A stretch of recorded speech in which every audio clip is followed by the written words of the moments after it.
So within those 4 years, from a specific case in 1995, there was a guy out in Pittsburgh that robbed a bank. Have you heard of this? No. So there was a man in Pittsburgh that robbed a bank. And you know how he robbed this bank? He robbed 2 banks. And he did it by making himself invisible. How did he do that? He spread lemon juice on his face. Because okay, here we go. In 5, 4, 3, 2, 1. What's up, everybody? Welcome to another episode of the Genius Brain Podcast. We are back in the studio. What's up? I am Revived. We have Ed Park, VP, my co-host here today. What's happened since I was last here, right? Thanksgiving, Trump won. Trump won. Yeah. Hey, that means we can listen to R. Kelly again. Yeah. But I mean, dude. After everything he's convicted of, we got January 6th, and he's like, he's a president again. I'm like, bro, don't fucking tell me nothing. I'm listening to Michael Jackson. I'm gonna listen to Kanye West. And I'm gonna listen to R. Kelly. You know what? With that whole thing. Don't tell me shit. Hey, let me tell you something. I've been listening to R. Kelly, dude. Yeah. And everybody gave me dirty looks. Listen, I could separate. With him, it's kind of hard to separate the man from the artist. Yeah. It's really, really hard. But listen. Yeah, he is his art. Yeah. Space Jam was my shit. Yeah. So I believe I can fly. If that comes on, how are you going to just skip it? Even in a meme, you just feel like, oh. Yeah, like, dude. Oh, dude. I'm not going to skip the fucking sloth meme. Yeah. They grab the fucking sloth and he starts coasting in the air. I Believe I Can Fly is one of the most iconic songs that makes me feel really, really good. Oh my gosh, when that shit came out, the first Space... That's the problem with the second Space Jam. What was the iconic fucking, like, culture-changing song? It was that came out. The only thing iconic about it was how bad it was. Yeah, the soundtrack to Space Jam was also dope. I think people also forget too, like those early movies, especially when it came to kid movies like that. The soundtrack was very, very important. Yeah, because selling the CD along with it, was and then huge. A video game would always go with it. Yep. And then the toys that would go with it. Mm-hmm. The multi-level of like marketing that they would do, it's still there, but it's a little more veiled. Yeah. These days, right? Look at something like Frozen. Mm-hmm. That song made it pop off so fucking hard. Right. And you know, when Mariel actually was a part of the team that worked on it at the time, and after the movie released, they actually expected it to fail. They didn't think it was that good, apparently. Right, but it was because of the song. It was like the song, and they were sitting there, and so after it released and it popped off, it was like the biggest animated film that they had in so fucking long. Yeah. It was fascinating. Disney immediately had a meeting after. They're like, what is this? Like, because it was the movie before was Tangled, and that was their first comeback into musicals, because there was like a long drought, right? And then all the millennials grew up and they're having kids. They're like, where the fuck am I going to show my kids? Bring some new songs in there. Right? Yeah, they were all shook. They could. Yeah. Disney had a serious like emergency meeting in a good way about, okay, why is this successful? Because we did not think it was going to be good. Yeah. And it just became this phenomenon. The first one was great. The second one I thought was even better, which was very interesting, right? I've never even seen the second one, to be honest. The second one I liked better because there was a lot more humor. So it was more to my taste. All right. I should give it a shot. There's a lot of things I haven't seen yet. Penguin. Oh, I think everyone's talking about that, and I'm just like sitting on it right now. I know. The Dune TV show came out too, which I want to get on. Oh, that's right. Yeah, Dune Prophecy. That looks fucking amazing, by the way. So we got to definitely watch that too. I do want to talk about something that's very interesting, and it has nothing to do with the usual stuff that we talk about. It is usually done on the Casuals MMA podcast, right? But this is beyond just MMA. And for me, as somebody who loves, dude, what the hell, dude? Who loves like watching a people stuff? Yes, I'm a people watcher. You know, I look at people. If you guys don't watch MMA, most likely you don't know who this person is. There's this guy named Bryce Mitchell, right? He is, just to put it in layman terms, he's a country bumpkin that can fucking fight. From Arkansas.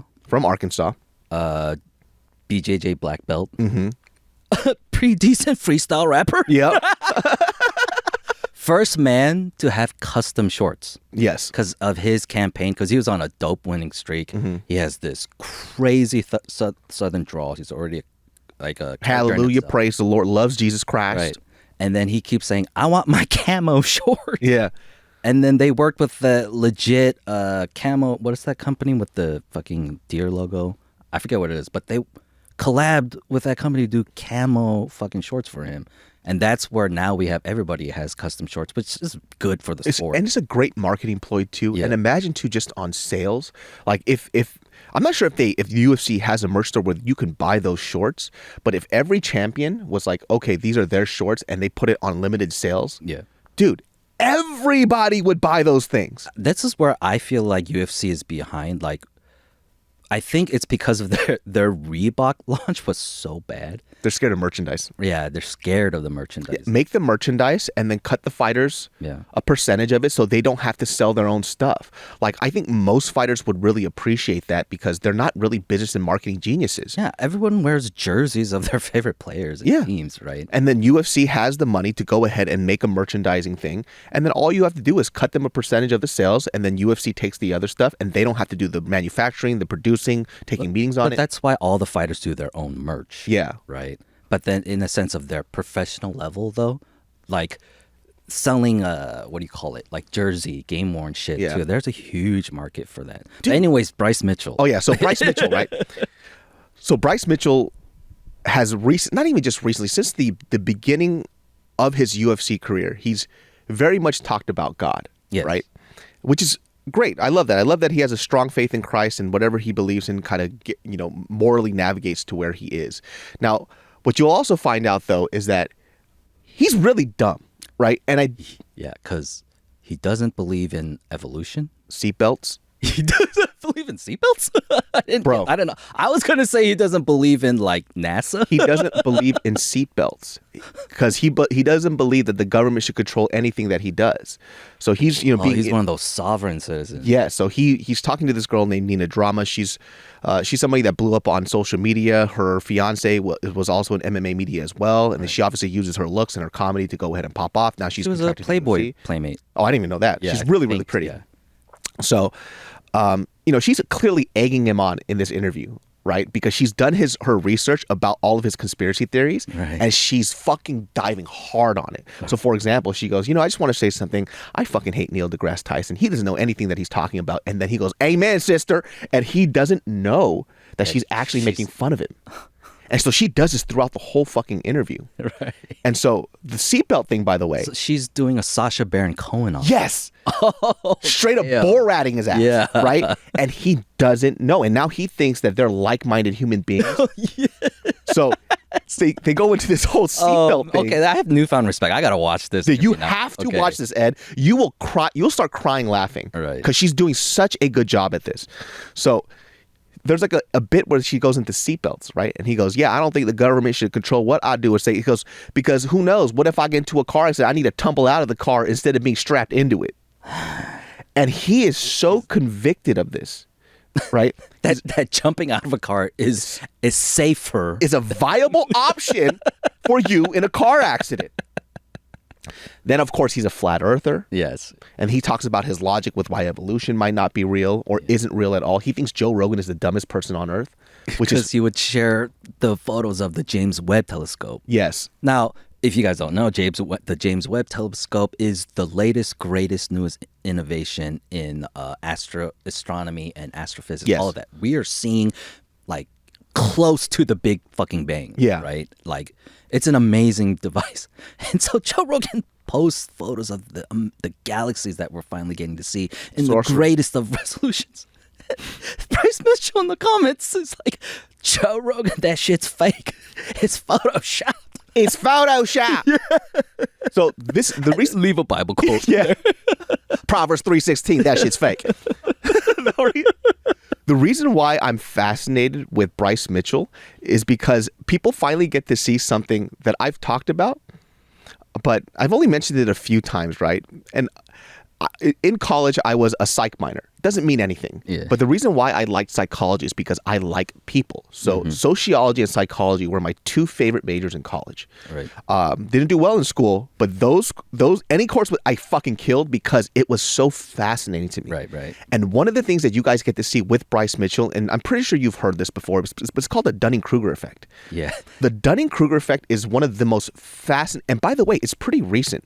The graph is your intelligence by your confidence. Yeah. And the dumber you are, for some reason, it starts decent, right? But then you learn a little bit, and for some reason you think you're a fucking genius at it. So the Dunning-Kruger, this is, by the way, I was in college years ago. So the Dunning-Kruger effect is fascinating, right? I think it was finalized, or there was enough research done within 4 years that in 1999, it was David Dunning and Justin Kreuger. Right. They were the ones that coined this term. They were two psychologists. So within those 4 years, from a specific case in 1995, there was a guy out in Pittsburgh that robbed a bank. Have you heard of this? No. So there was a man in Pittsburgh that robbed a bank. And you know how he robbed this bank? He robbed 2 banks. And he did it by making himself invisible. How did he do that? He spread lemon juice on his face, because lemon juice makes invisible ink. So he spread lemon juice on his face, thinking that he was invisible, and he robbed 2 banks in Pittsburgh. This is real. It was on the news. What the fuck? And so when he was arrested, I think verbally he said out loud, "I don't understand why this didn't work." So David Dunning and Justin Kreuger took this specific case and they did a case study over like 4 years. And where in 1999, they coined the term the Dunning-Kruger effect. Yeah. And so they started doing tests on a bunch of people, basically testing their level of confidence based on their skill level. So when you see this graph of, and once again, please double check my stuff because was in college. This was like 20 years ago. There is this graph where you see somebody who starts off very confident, and let's say it's a U graph. So you have one point here where the confidence is high with very limited knowledge. And you see a lot of people do this, and you'll see this a lot in headlines.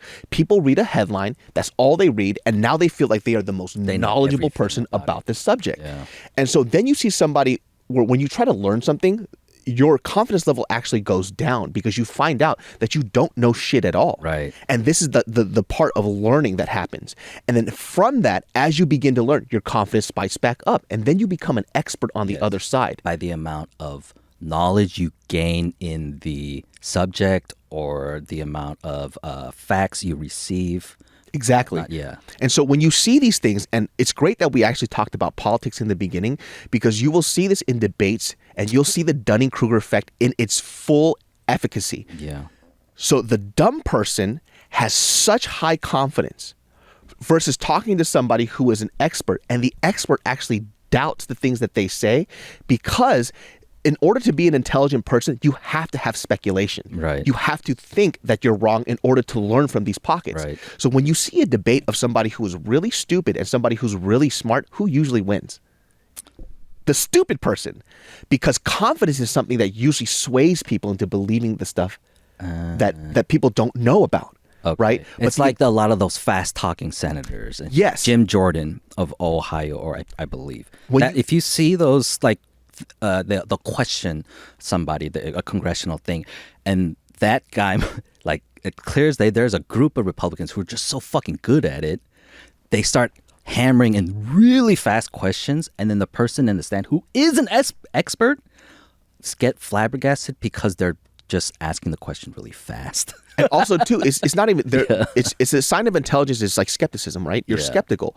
You actually take things that somebody says, and you're not going to be completely dismissive of it. You're going to find some truth in the things that they say, but a majority of stuff is bullshit, so you'll try to break it down. Mm-hmm. But the dumb person is so highly confident that their bravado comes off as truth, and people tend to believe that type of stuff, i.e. somebody like Trump, right? That's a great example of it. I'm not saying that he is the clear example of the Dunning-Kruger effect. I'm just saying from a viewer's perspective, a lot of people suffer from this.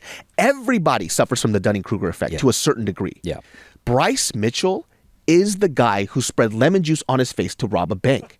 And we actually get to see it, which is fascinating because it happened in 1995. So I don't know about this thing. It was actually on the news with the guy in Pittsburgh who robbed these banks. I get to physically see the Pittsburgh bank thief now. Yeah. And it's Bryce Mitchell. Yeah. And here's why. He said something that is so textbook Dunning-Kruger, it's unreal. He goes, "Let me prove to you why smart people are dumb." He goes, "If you think you're so smart, right, and you explain something to me that I don't understand, if I don't understand it because you can't explain it to me, that means you're dumb." Nothing that man says makes sense. I'm sorry, gravity is not real. They're all full of. You're absolutely correct. And here's how you know that he's full of. Yep. If you can't explain something that you have knowledge of in layman's terms to somebody who don't understand it, then you actually don't understand what you're talking about. Holy shit. And he says that with confidence because my brain is smooth. Yeah. You explain something to me and I don't understand it and I'm the simpleton, that means that you're dumb because I don't understand it. Yeah. Wow.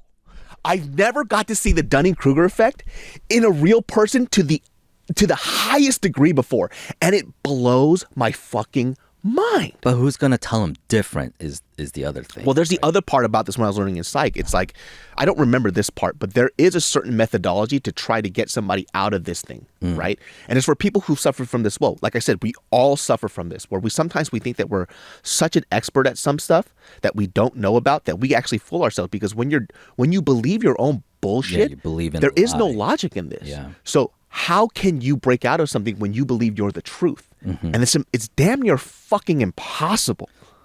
Yeah. But it makes for really good movies. Yeah. But then, at the third act, Bryce Mitchell would learn truth kind of thing. That's not going to happen. That's there's a lot of people out there in this country. I mean, I saw people like Bryce Mitchell at my gas station. Yeah. A lot. And when we would, just speak on it, and then I don't know what. Okay, so I'm listening to NPR, right? And if you guys know, NPR is boring monotone radio. It's morning news, right? This old man comes in, he's big fat overalls and a big beard and shit, and then he's like, "You listening to that shit? You listen to the news?" Holy shit. I was like, "Yeah." He goes, "You're a fucking idiot." Crazy. I'm like, "It's NPR." And they're like, "That's the worst. What else you listening to?" And I'm like, "The New York Times." "Oh, you are an idiot." And then he's like, "I bet you follow Bill Gates and he's poisoning us all with chemtrails." And that's Bryce Mitchell. Yeah. And I'm like, "Where are you getting this?" And he says, "The internet." And I'm like, this, what we're listening to is through the internet too. Yeah. But how am I got to talk to this guy at this point? You can't. And talk about the levels of what institutional fucking journalism is, what the fourth estate, that keeps the government in check, all of that. But no, thanks to Trump, here's the thing. Yes, it's good to not trust news sources all the time, right? And say the New York Times listen to everything they say all the time, because no, they're like, they're controlled by other entities and they have opinions too, right? But then that's just, you read it and then be like, okay, I take it for what it is. But then the New York Times isn't like the fucking Constitution, the law, or whatever to me. Neither is MSNBC or Fox or anything. Yeah. Take the facts for what it is. But why the problem now is that people have taken sides to news sources, and it's like, dude, it's just facts. Well, when I mentioned Trump as an example, I'm not saying Trump is dumb, right? I'm saying that when you have somebody who speaks with such high level of confidence, the people that listen to it, who do suffer from the Dunning-Kruger effect, they are not going to do their due diligence, because people of low intelligence do not doubt the things that they say. They say things with confidence because they genuinely believe that it's true, right? And the process of learning is very, very difficult. It actually challenges your personal beliefs, right? And you have to be okay with that. Yeah. And you're breaking into a world of that's just complete mystery, and it's hard, right? It's very, very fucking difficult, because they've made it a part of their reality and identity. That if that's not true, then it breaks their brains. It makes them malfunction. And I think what people don't understand when they gauge intelligence of somebody else, they think, oh, they just get it. It's like, no, they don't just get it. The difference between you and the smart person is that the smart person went through the fire and they stayed there, right? And they made sure that they know that there's something on the other side. So what dumb people do is that they take a small piece and they start creating their own narrative, and they live in this what I call their own truth, which is why I hate that because fucking they don't phrase. Want to feel dumb. Yeah.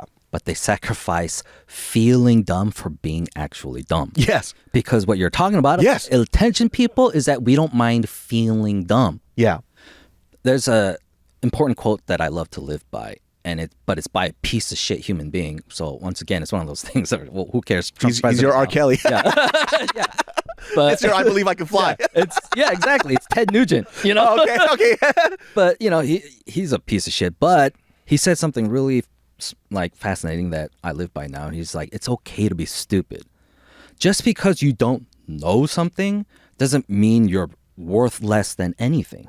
Just because you don't know. So when someone doesn't know anything, I don't say, oh, you're stupid because you don't know. No, you can gain that knowledge very easily, right? The problem is being fucking ignorant. Yeah. Is when you're told all the facts, you're told everything, you know, that there is to know, but you don't want to feel dumb. You don't want to feel stupid. Well, if you break it down into the most like simple explanation, who Bryce Mitchell is if I don't understand it, that means the rest of the world is stupid. Yeah. And that's where a lot of people live in, right? And I did this on a solo podcast, which actually did really well. I was actually kind of shocked, where I addressed like the time I said on this podcast that I don't want to call myself Christian. I want to call myself somebody who's learning about Christ. Right? Yeah. And I suffered from that Dunning-Kruger effect. It was actually a very pivotal moment in my life when I stopped going to church in college. It rocked my fucking world, right? Because I had a choice. Yeah. Before, it was a cultural and family expectation that I go to church. Yes. When I went to college, I didn't have that. I didn't have to go. I had to put it upon myself to find a church, find a community, read the Bible, pray before I eat, before I go to sleep. Yeah. It was upon me. So during this whole time, I had, what I called blind faith. Right. The problem. You were religious. I was religious. This is what the Christians always love to differentiate about being religious and having a relationship, right? And so continue. Yeah. And so on this graph, right, I was here at the beginning part, and the Dunning-Kruger effect affects both people on this side and this side as well. It affects the expert and also the idiot. The expert overestimates the idiot. Yeah. Or underestimates the idiot. No, overestimates the idiot, from what I remember. Yeah. Yeah. So for me, I was here, and then my point in college was the fire part, the part where I start becoming the wise person, where I'm trying to understand everything that I thought was true, and it turned out it wasn't, right? And within this concept too, and I'm not sure if I mentioned this in this podcast, is that I would read certain comments and they were very beautiful. I liked that people were expressing what they went through too, and there were certain comments that I disagree with, which happens all the time. But they were like, "I hope you get back to where you were before," and I'm like, I actually don't want to be where I was before. Yeah. Because when I look back at it now, the faith that I had before was very dishonest. It was super dishonest. It was so fucking surface level that I banked my belief in this deity, not so much in that I actually believed he was there. I believed in the community that made me feel good about myself. And through that feeling, I felt that he was real. Right. So I don't ever want to go back to that. I want to get to a point where it's like I keep searching and I keep looking and I look and I look and I look and I get to a point where I could be on this side where when I speak to somebody about Christ, religion, or everything else, that I had like this knowledge and understanding of why I believe the things that I believe. So I don't want to go back there, right? Because then I become the Dunning-Kruger idiot. Yeah. Exactly, precisely. I mean, like that affected my life too because of, I'm going to school right now. First time I've been back to college in 20 years. Another thing, I've never revealed my age. I'm turning 39 next week. Yeah. So I have a lot of insecurity with this shit. Yeah. You know what I'm saying? And I had to do a resume thing, because I'm changing my career. It's a completely different field. And so my video resume, like, it does not apply, And so my confidence is at an all-time low. But then the thing is that I have to allow myself to be okay with that, to feel that I feel this way, right? But then it was when I get other people to help me in my resume or whatever, because I don't feel confident, that I ask for help. And those people come to help me. They're like, "Wait, dude, you're okay." Yeah. Right? Now, what's that called? That's called the imposter syndrome, too. I think it's kind of, they're similarly married. Yeah, it's similarly married, but it's also a sign of intelligence, Yes. right? Like people who are typically intelligent, they doubt their processes, and they're actually underconfident than they are overconfident. A sign of stupidity is being overconfident in everything when you're really, really fucking bad. Yeah. So, yeah, I also thought that, imposter syndrome might be a part of being like a self-aware narcissist. Yeah. Because it's like, if you know you're smart, you don't... There's nothing to learn. The fucking slimiest thing to say is someone is... behave and act like you're smarter than somebody else. That's slimy. I hate that shit. Yeah. Especially when people say IQ. I don't know my fucking IQ, okay? Like, I just know what I know, and I'm not going to say I'm smarter than somebody else, And so I stay away from that. I'll call someone a fucking dumbass because that's just our vernacular. Yeah. But at the same time, like, if someone is like generally like doesn't know something, and it's just like that part of me in the past for like, this guy's a fucking byungshin. Yeah. I have to be like, grace, give them space to let them learn. This kind of goes into how I view people and their intelligence, and even my intelligence, right? It's everybody starts off dumb. Yeah. Right? It's just what you do after that dictates if you'll be dumb for the rest of your life. Yeah. Because you could be that person that is so cement in your ideals, and that's okay. But if you're cement in things that you know nothing about, simply because you just want to be right, then you will be a dumb person for the rest of your fucking life. You will never grow. You will never have any kind of interesting story to your life because you just believed in this one thing ever since you were in high school. Yeah. Like the arrogance of a dumb person is the most frustrating thing ever. I remember in high school this conversation, right? And it's crazy how... So there was a guy in high school, and this conversation was so fucking frustrating to me that it was actually another pivotal moment in life where I just realized, there are some people who are just incapable of learning. And it was a friend of mine, and he's somebody that you see a lot of, they take one piece of information and they don't know how to apply it properly, right? Yeah. So what they say here has a ring of truth to it, but it's not placed in the right place. Right. So it's wrong.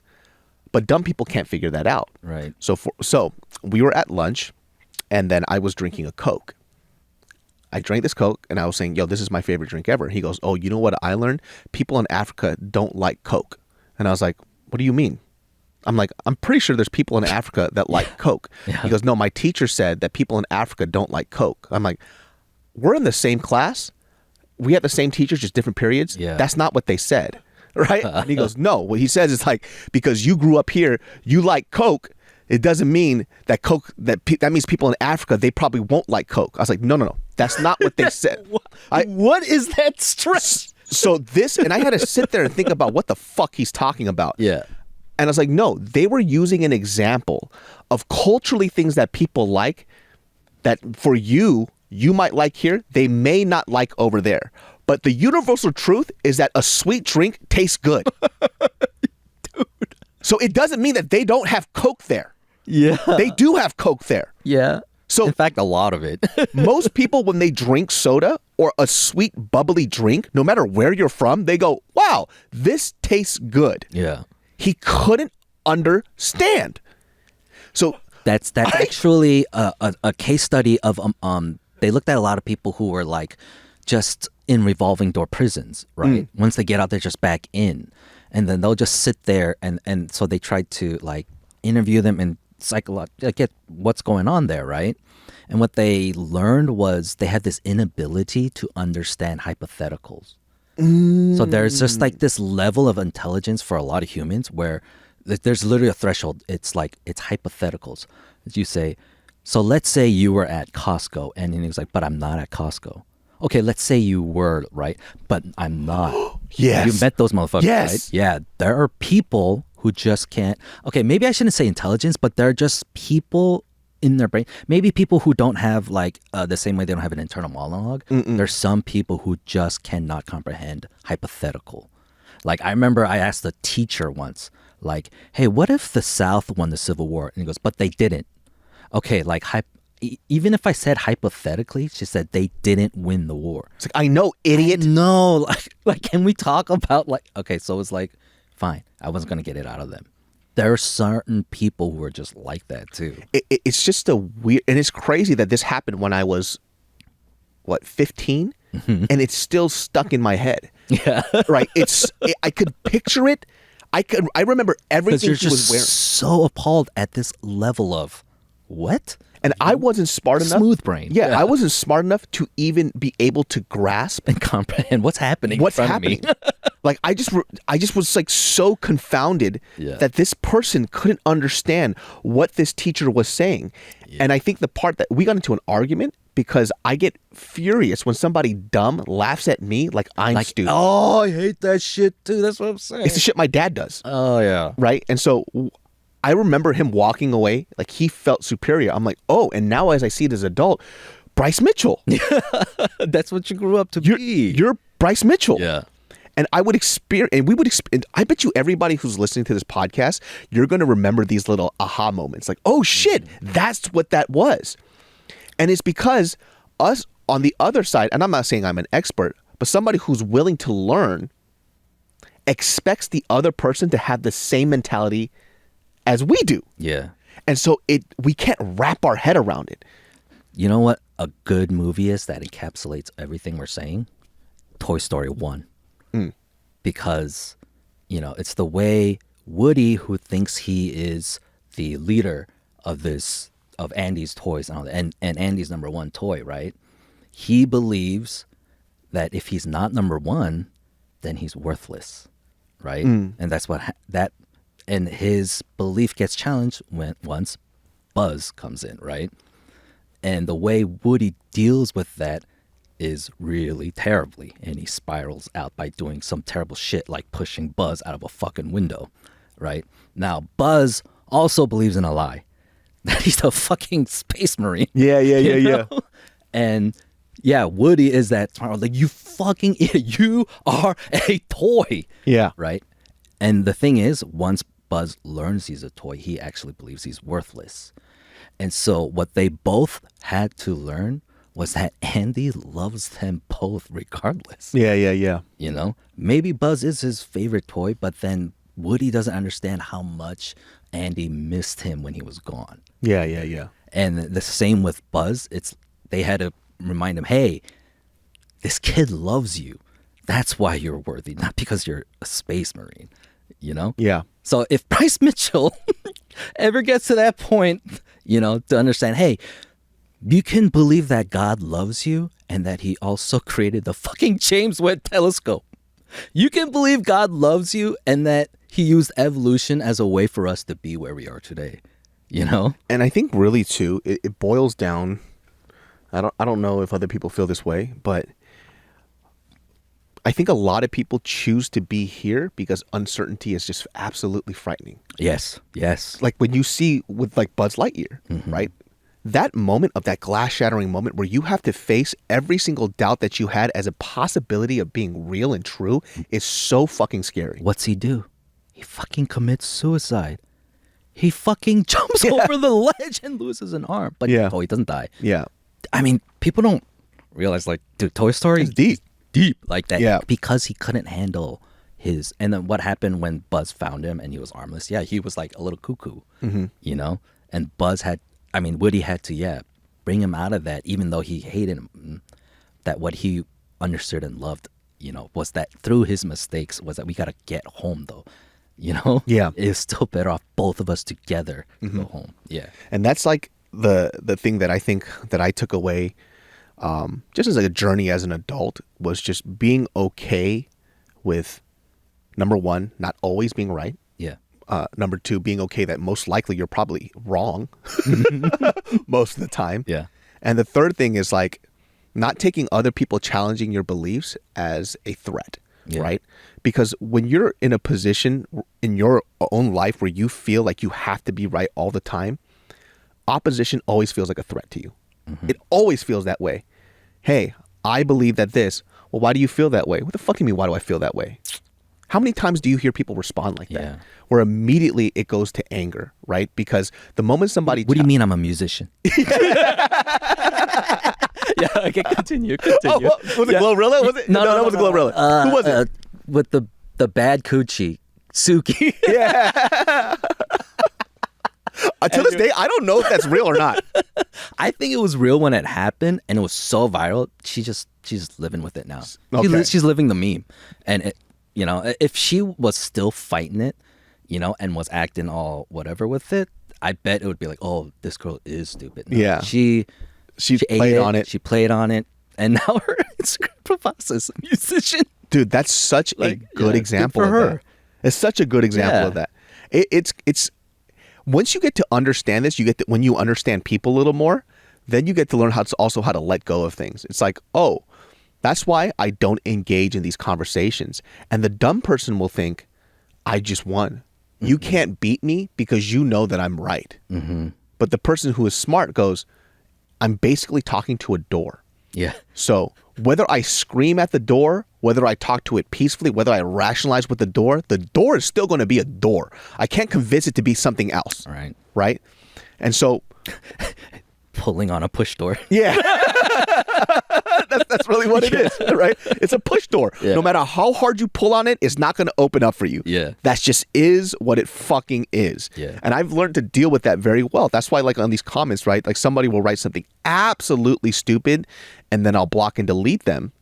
I'll just block it. And they go, why do you do that? It's like, because there's no point. There's no fucking point. Yeah, like that. What they... I get my share of just dumb fucking comments coming at me, and I have many instances where I replied like a fucking asshole, but when I just reply like I'm just as dumb as them, it's entertaining. Yeah. Like it does help with the Borat mode, but yeah, like I get so frustrated with the level of, man, how many stupid people have access to the internet? But it's like, hey, grace upon them. Like, that's why whenever you're a living life. When I roast somebody Yeah. that says something really stupid, I never do it through an intelligent route. It's the most low-hanging fruit insult of all time. Right. It'll be like, dude, you're not even fucking funny. I was like, well, your mom thinks I'm fucking funny. And the person gets so fucking mad. Don't talk about my mom. It's like, I literally responded to you with nothing. Yeah. Right? But it's interesting, like, when you look at it from that perspective, you start to know how to manipulate these people very fucking easy. Mm-hmm. And it's just like with that example with Nina Drama and Bryce Mitchell. She's clearly egging him on. Yeah. From an outside perspective, anybody who has just two marbles in their head for a brain can understand that she's egging him on. Like, she doesn't believe the stuff that she's saying. But for somebody who suffers from the Dunning-Kruger effect, they don't know. So there's this kid who we grew up with. He loved fishing, right? Like, beyond, like, this motherfucker, like, we would go hiking, like, as a church group, right? So Washington has beautiful trails. This motherfucker literally caught a fish in the fucking creek with his bare hands, and he was like petting the fish. Are you fucking kidding me right now? Yo, so he's like, yeah, he's Spectrum for fish, And so when he would come through and talk about like, dude, I caught a fish, like we don't care, right? But then we were like, yeah, yeah, like that big, yeah. And then we just humor him. Then you can move on. Yeah. And it's like, we don't have to like make it a conflict kind of You just thing. gotta let it go, dude. And that's actually how I deal with my dad sometimes too, right? And I don't think my dad is an idiot, right? But he has this level of arrogance that doesn't allow him to be wrong. Right. And he's already way past the age where it's it's just like, and he's like, who cares? Yeah. For me, I don't care now. It's like, you're old, you live life the way that you want to live it, right? And it goes back to that time where I told a story in this podcast about the dog peeing on my laptop. Yeah. And there's piss on the carpet, and he goes, that's water. Like, okay, what is this here? Yeah. And everybody in the room is looking at him like he's the dumbest person in the room, but he's looking at us like we're fucking stupid. Yeah. So you can't convince this guy otherwise. I mean, obviously he was convinced later because there was so much astounding evidence that he was wrong. He just holed up into his room and didn't come out because he was I embarrassed. remember he told me he started scolding the dog, like, why you do this to me? He was just like, oh yeah, it's because, we had it's an ozone machine, so it smells. I'm like, you're going to the deepest depths of stupid rationale just so you can be right. And it's just not worth it, dude. So we have to live in that reality, right? Where it's just like, okay, I now have to live in the reality of, I have to think of how to deal with these people rather than to get them to think like me. Yes. There's no point. Just learn how to deal with them. And once again, this isn't me saying that I'm smart. I'm clearly not. There are people who are extremely intelligent people, and I'm not on that spectrum. You know what I mean? Yeah. But one thing that I can say about myself is that I do like learning, and I don't have a problem with being wrong, and I don't have a problem with saying that I'm wrong, right? I just go, oh shit, I didn't know that. And that's it. Yeah. And then that's why on this podcast, it used to happen a lot. They're like, didn't you say on this podcast that this is what you thought? I was like, yes. And I was wrong. Yeah, check the date. Oh, was it in the past? God. Fucking idiot. Yeah, jeez. Like, it blows my mind. And they're trying to use these moments as like gotcha moments on you. Yeah. It's like, it's not a gotcha moment, especially when it happens with current topics and news. We can only base it on the things that people fed to us that was true in the moment. Yeah. And later on, the great thing about media and the thing that they can do, they could just delete their shit and act like it never fucking happened. And it happened a lot early on when it was those clickbait titles were super huge. Yeah. Especially in legacy media was doing that a lot. So I would say something and I would read up about it before I would do a podcast. I would say it, and then 2 days later, the facts are all fucking wrong and they delete their fucking posts. So I have nothing to defend my ideas that I read off of something that was true at the time. Yeah. And I would get fucked. And they're like, dude, I read it at this article and I would show the link and the link isn't there. And then people will be like, you just made that up. I'm like, fuck these guys, dude. Like, it's because they can't take that extra step of, oh shit, that source is gone. Yeah. Like, oh, I mean, just take that step. I don't know when. Like I'm writing like my final paper too, right? And it's just asking why. Well, why? Well, why? Well, why? And then you can like really rack up your word count on an essay because you just constantly ask why and find the answer. If you can't just do that for yourself and just think, oh, David likes Coke, I guess Africans hate it. And yeah, I'm sorry. Like, shit, you're fucking stupid, you're dude. Stupid, dude. Like, it is what it is. Yeah. Well, guys, that wraps up this episode of the Genius Brain podcast. I hope you like that. It was something I really wanted to talk about because I have never watched a video that much in my life. oh man, you gotta watch all of Who Is America then on Showtime. If you have Showtime, yeah. We'll watch that too. You can catch Genius Brain every Sundays at 12 p.m. You can catch Ed at Ed Park VP. He's going to be working on car stuff. Look at his Instagram, which I want to talk to you about on the next podcast as well too. Secret Society fall winter line is out. As you can see, everything I'm laced up in right now is Secret Society, from our oversized basic tees, which we have some of the best basic tees in the market, all custom spec, all our stuff. Our oversized tees fit the fucking best. This right here, this wool flannel here, fire as fuck. Cop it, SERTSOCIETY.com. Jumbi Waikiki is popping out there, baby. Make sure you support me that way. I love you very much, and we'll see you all next time. Peace. Peace.